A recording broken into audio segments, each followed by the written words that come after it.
too. I'm not going to get a job because I take care of our children. The kids are at school for 8 hours a day. I'm just so sick and tired of being with a broke-ass man, honestly. All of our friends have so much more money than us. Their houses are nicer, they have nicer things. Like, I've been telling you for years that, like, I want you to pamper me. I deserve to be treated like I'm a queen, and you're not doing that. I work all day, every day. I provide you with this fucking place, right? But it's not enough. Then get a job too. I'm not going to get a job because I take care of our children. The kids are at school for 8 hours a day. What are you taking care of? As the man of the house is to be taking care of your family, to provide for your family. I should not have to do any of that. I take care of our kids. I am not. This is why I had to create a Tinder.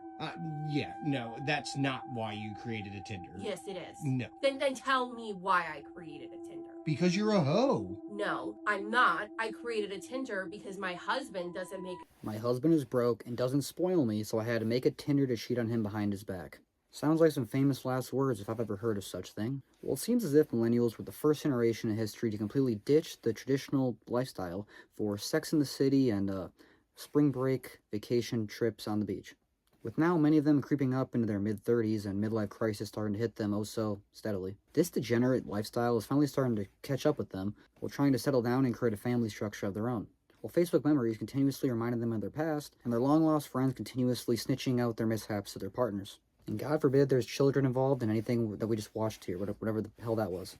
Anyways, in this video, we're going to continue the discussion surrounding how modern generations have pretty much completely threw the traditional lifestyle out the window altogether quite some time back, while generations like mine, Generation Z, most certainly stamping this new degenerate lifestyle on the board in replace of the oh-so-long-lost American dream.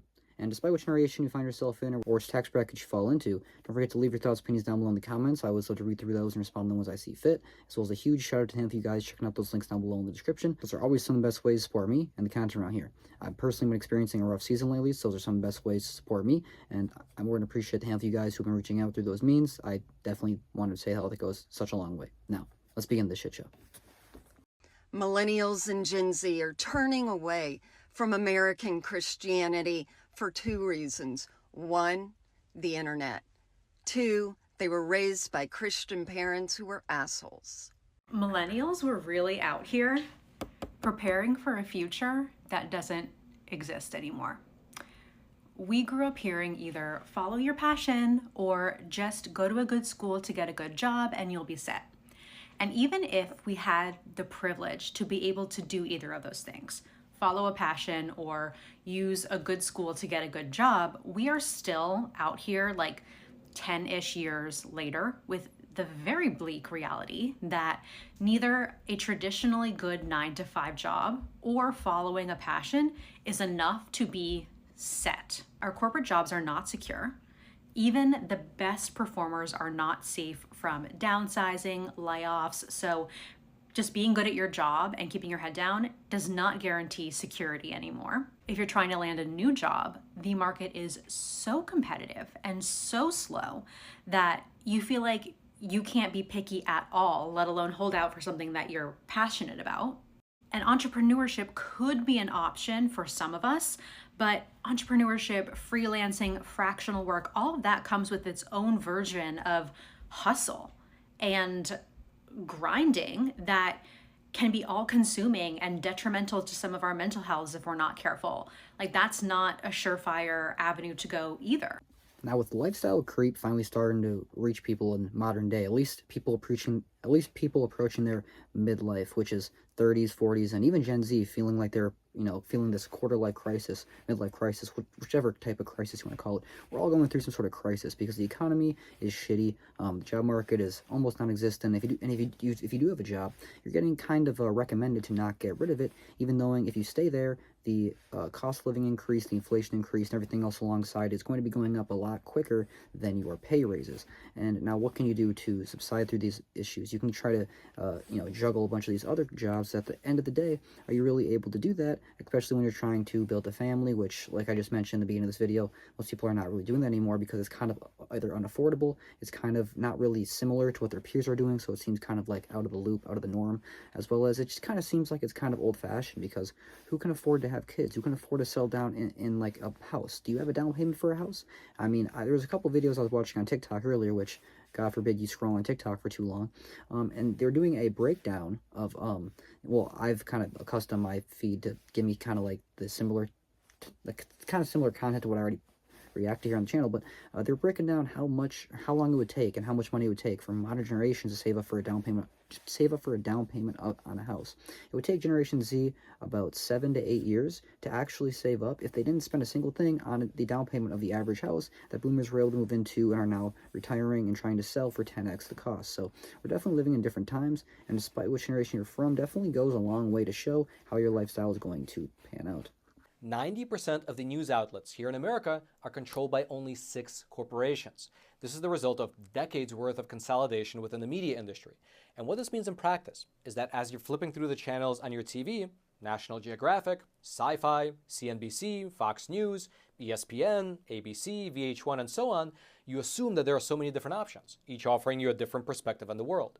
But the reality is that the vast majority of these channels are owned by just 6 entities: Time Warner, Viacom, CBS, Disney, News Corp, and GE. And it's exactly this type of situation which leads to things like this. This is extremely dangerous to our democracy. This is extremely dangerous to our democracy. This is extremely dangerous to our democracy. This is extremely dangerous to our democracy. This is extremely dangerous to our democracy. This is extremely dangerous to our democracy. This is extremely dangerous to our democracy. This is extremely dangerous to our democracy. Do you think that this massive media consolidation is the real threat to democracy? Now, this might sound somewhat contradicting for me to say, being that my entire channel was based off of the generational divide and kind of the conflict within the population, whether that's societal issues, societal norms, or just pretty much how much life sucks overall. But I feel like the news and the media is one of the biggest factors of why life is so shitty, because you're constantly scrolling on your phone, you're constantly going on the news, you're constantly waiting for your break to be over in the break room after you finish your cheap, 40-cent turkey meal that you had, or whatever, $1.20 ramen noodles, because we all know those are going up these days, just like alongside everything else. And you're seeing the news, which is just telling you how much life sucks, how much everything's going to end, but then it also shows you how someone else just won like $20,000 on like the lottery through simple measures that you try to stay away from because you're trying to be a good citizen, a good Samaritan. But at the end of the day, it really feels like even if you do the right things, you're never really going to be down the right path that you're trying to find yourself in. Now, does that mean that we all should just, go off the haywire and purge out? I don't think that's the case. I think that society should still remain somewhat structured, but at the end of the day, who's really going to keep the structure at place when almost every citizen feels like we're living in current day mayhem? We'll have to wrap up another video discussing the generational decline and how, despite which generation you're in or which tax bracket you find yourself falling into, you most likely will not be able to escape it. Well, if you currently have any other thoughts, opinions regarding anything discussed in today's video, don't forget to leave those down below in the comments. I always love to sort through those and respond to the ones I see fit, as well as a huge shout out to any of you guys checking out those links down below in the description. I definitely want to shout out and go a long way to show my acknowledgement for the handful of you guys doing that. I've currently been experiencing a pretty rough season. You can check out some of my community tab posts to see some further details alongside those measures, but again, I definitely want to point out how appreciative I am of the handful of you guys doing that, and those are some of the best ways to actually some of the best ways to get in contact with me these days. I mean, the YouTube is finally starting to push my content a little bit more. God bless the algorithm for that. So it's kind of hard for me to go through the hundreds of comments I get a day. So either way, I want to appreciate you, and I definitely want to appreciate the handful of you guys who do check out my videos daily to make that possible. So God bless. Hope you guys enjoyed this video, and I plan to remain as consistent as I can with the quality conversation content and the commentary. So I hope to see you next one. It's kind of for me today in this one, so bye.